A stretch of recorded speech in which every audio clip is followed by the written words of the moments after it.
4 ते 5 दिवस राज्यात मुसळधार पावसाचा इशारा देण्यात आला आहे। राज्यात पुढील 5 दिवसांमध्ये जोरदार ते अतिजोरदार पावसाचा इशारा हवामान विभागाने दिला आहे। अनेक जिल्ह्यांमध्ये मुसळधार पावसाची शक्यता वर्तवण्यात आली आहे आणि याचा सर्वाधिक फटका हा शेतकऱ्यांना बसणार आहे। अनेक फळबागांचे आणि पिकांचे मोठ्या प्रमाणावर नुकसान झाल्याचंही स्पष्ट होते। पावसाबाबत एक धक्कादायक माहिती समोर आलेली असून पुढील 15 दिवस राज्यातील 10 जिल्ह्यांमध्ये सूर्यदर्शन देखील होणार नाहीये। इतका प्रचंड पाऊस पडणार असल्याचा अंदाज हवामान विभागाने व्यक्त केला आहे। सलग 15 दिवस ही अतिवृष्टी सुरू राहणार असून आजपासूनच या पावसाला सुरुवात झालेली आहे। या 10 जिल्ह्यांमधील शेतकऱ्यांना मोठा त्रास सहन करावा लागणार आहे, कारण सलग मुसळधार पावसामुळे पेरलेली पिकं धोक्यात येण्याची शक्यता निर्माण झाली आहे। पिकं पिवळी पडण्याची चिन्ह आहेत। गेल्या आठवड्यापासून मुसळधार पाऊस सुरू असून त्यात आता आणखी 15 दिवस तुफान पाऊस होणार असल्यामुळे चिंता अधिकच वाढलेली आहे। या काळात पावसाचा कोणताही खंड राहणार नाही। सलग एकसारखा पाऊस कोसळणार असल्याची स्पष्ट माहिती मिळालेली आहे। हवामान खात्याने असा इशारा दिला आहे की पुढील 15 दिवस या 10 जिल्ह्यांमध्ये सूर्यदर्शन सुद्धा होणार नाही। त्यामुळे राज्यातील शेतकऱ्यांसाठी ही एक मोठी आणि धक्कादायक बातमी आहे। तरी काही जिल्ह्यांमध्ये पावसामुळे समाधानकारक स्थिती निर्माण होणार आहे आणि आनंदाची बाबही आहे। नेमकं कोणत्या जिल्ह्यांमध्ये 15 दिवस सलग मुसळधार पाऊस पडणार आहे आणि कोणत्या जिल्ह्यांमध्ये सूर्यदर्शन होणार आहे याचा सविस्तर हवामान अंदाज विभागाने जाहीर केला आहे। बंगालच्या उपसागरात आणि अरबी समुद्रात कमी दाबाचा पट्टा निर्माण झाल्यामुळे ही परिस्थिती उद्भवली आहे। त्यामुळे काही जिल्ह्यांमध्ये प्रचंड पाऊस तर काही ठिकाणी मध्यम स्वरूपाचा पाऊस आणि काही जिल्ह्यांमध्ये अजिबातच पाऊस होणार नाही अशी स्थिती निर्माण झालेली आहे। शेती पूर्णपणे पावसावर अवलंबून असते। जास्त पावसाने पीक कुजते व कमी पावसामुळे त्याची वाढ खुंटते। पाण्याचे प्रमाण संतुलित राहणं अत्यंत महत्त्वाचं असतं। जर 10 दिवस सलग शेतात पाणी साचलं तर पीक मूळ कुजण्याची शक्यता वाढते। त्यामुळे शेतकरी वर्गामध्ये चिंता आता वाढलेली आहे। या 10 जिल्ह्यांमध्ये अतिवृष्टी आणि ढगफुटी सदृश परिस्थिती निर्माण होणार असल्याचा अंदाज आहे। पाण्याच्या साठ्यांमध्ये प्रचंड वाढ होईल। नदी नाले तुडुंब भरून वाहतील व नदीकाठच्या गावांवर पूर परिस्थिती देखील येऊ शकते। घरांमध्ये पाणी शिरण्याची, वीज पुरवठा खंडित होण्याची आणि दरडी कोसळण्याची शक्यता देखील वर्तवण्यात आलेली आहे। हवामान खात्याने सांगितल्यानुसार रेड अलर्ट जारी करण्यात आलेल्या या 10 जिल्ह्यांमध्ये सध्या आपत्कालीन परिस्थिती आहे।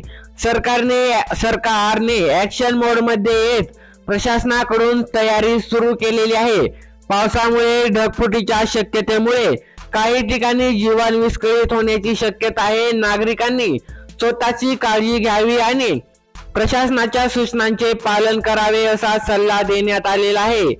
पाहायला गेलं तर नेमक्या कोणत्या जिल्ह्यामध्ये पाऊस पडणार आहे तर आता चला पाहूयात। तर बुलढाणा, बीड, पुणे, सातारा, कोल्हापूर, सिंधुदुर्ग, रत्नागिरी हे जिल्हे विशेषतः धोक्याच्या झोन मध्ये आहेत। पुन्हा एकदा तुम्ही पाहू शकता की बुलढाणा, बीड, पुणे, सातारा, कोल्हापूर, सिंधुदुर्ग, रत्नागिरी या जिल्ह्यांमध्ये मागील 5 दिवसांपासून पाऊस चालू आहे व येथून पुढे देखील आता पाऊस वाढण्याची शक्यता आहे। हे जे जिल्हे आहेत ते धोक्याच्या झोन मध्ये आहेत। पुणे जिल्ह्यात घाटमाथ्यावर ढगफुटीच्या शक्यतेमुळे खडकवासला धरणातून विसर्ग वाढण्याची शक्यता आहे। त्यामुळे नदीकाठच्या गावांमध्ये पूर परिस्थिती ओढवू शकते। साताऱ्यात कोयना परिसरात अतिवृष्टी आणि दरड कोसळण्याचा धोका वर्तवण्यात आलेला आहे। कोल्हापूरमध्ये पंचगंगा नदीची पातळी वाढू शकते व सिंधुदुर्गमध्ये किनारपट्टीवर सोसाट्याचा वारा आणि अतिमुसळधार पावसाची शक्यता वर्तवण्यात आलेली आहे। त्यामुळे मच्छीमारांना समुद्रात न जाण्याचा इशारा देण्यात आलेला आहे। रत्नागिरी जिल्ह्यातील चिपळूण, खेड, राजापूर परिसर ही अतिवृष्टीच्या प्रभावाखाली येणार असल्याची शक्यता महाराष्ट्रातील हवामान खात्याने व्यक्त केलेली आहे। या संपूर्ण परिस्थितीत विजेच्या कडकडाटाचा अंदाज असल्यामुळे झाडांखाली थांबू नका, ओढ्यांच्या जवळ जाऊ नका, पाण्याच्या प्रवाहात किंवा विजेच्या उपकरणांजवळ जाऊ नका।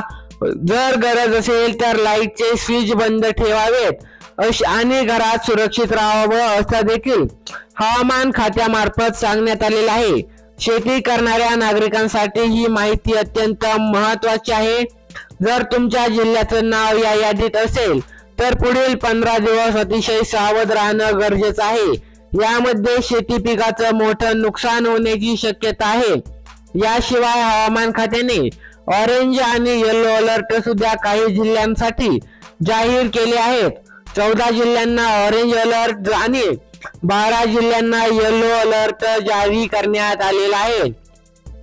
येत्या 15 दिवसांत कोणत्या जिल्ह्यांमध्ये मुसळधार पाऊस, अतिमुसळधार पाऊस, ढगफुटी अथवा सूर्यदर्शन न होण्याची स्थिती असेल याची संपूर्ण माहिती या व्हिडिओमध्ये तुम्हाला मिळणार आहे।